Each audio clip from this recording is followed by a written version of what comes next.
শাশুড়ি যে এত দরজাল আমাদের জানা ছিল না। দিনও ঝগড়াঝাটি লাগাইছে, মারছে আমার মেয়েরে, মাঝে মধ্যেই মারে, না খাওয়াই রাখে এই শাশুড়ি আমার মেয়েটারে। শাশুড়ি যে এত দজ্জাল সেটা জানলে কখনোই মেয়েকে ওই পরিবারে বিয়ে দিতাম না। জামাই মনের মতো হলেও শাশুড়ির কারণেই কপালটা পুড়েছে সুস্মিতার। শাশুড়ি শুধু ছেলের বউয়ের দাম্পত্য জীবনেই বাধা সৃষ্টি করেনি, সন্তানের মুখ দেখতে দেয়নি মেয়েকে। যে কথাগুলি এবার কেঁদে কেঁদে প্রকাশ করলেন সুস্মিতার বাবা। জামাইয়ের মৃত্যুতে চরমভাবে শোকাহত গোটা পরিবার। সন্তান হারিয়ে পলাশের মা যে কষ্ট পেয়েছে তার চেয়েও অধিক বেশি কষ্ট পেয়েছি আমরা। কারণ জামাই তো গেলই, আর তার উপরে ওই দজ্জাল মহিলার কারণে সন্তান জন্ম দিতে পারেনি সুস্মিতা। ঠিক এভাবেই পলাশের মায়ের বিরুদ্ধে অভিযোগ তোলেন সুস্মিতার বাবা।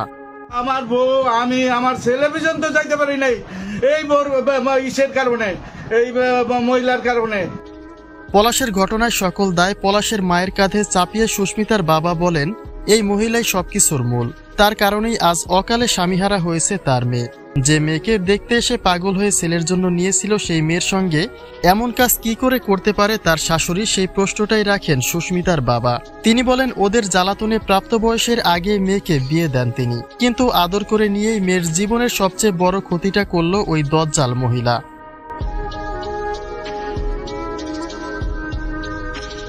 সুস্মিতার বাবা বলেন, বিয়ে হয়েছে 2.5 বছর।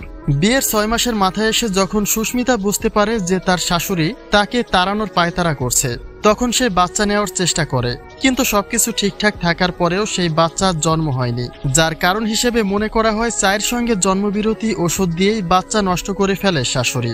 কারণ সে চাইতো না পলাশের ঘরে সুস্মিতার কোনো বাচ্চা জন্ম হোক। তার চেষ্টাই ছিল সুস্মিতাকে তার ছেলের জীবন থেকে আলাদা করা।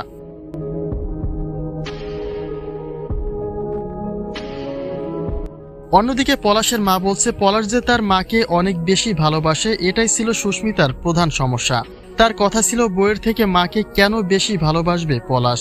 এই হিংসুটে মনোভাব থেকেই তার শাশুড়িকে পলাশের কাছ থেকে আলাদা করার জন্য উঠে পড়ে লাগে, যে চেষ্টায় এক পর্যায়ে বিষিয়ে ওঠে তাদের মা ছেলের জীবন।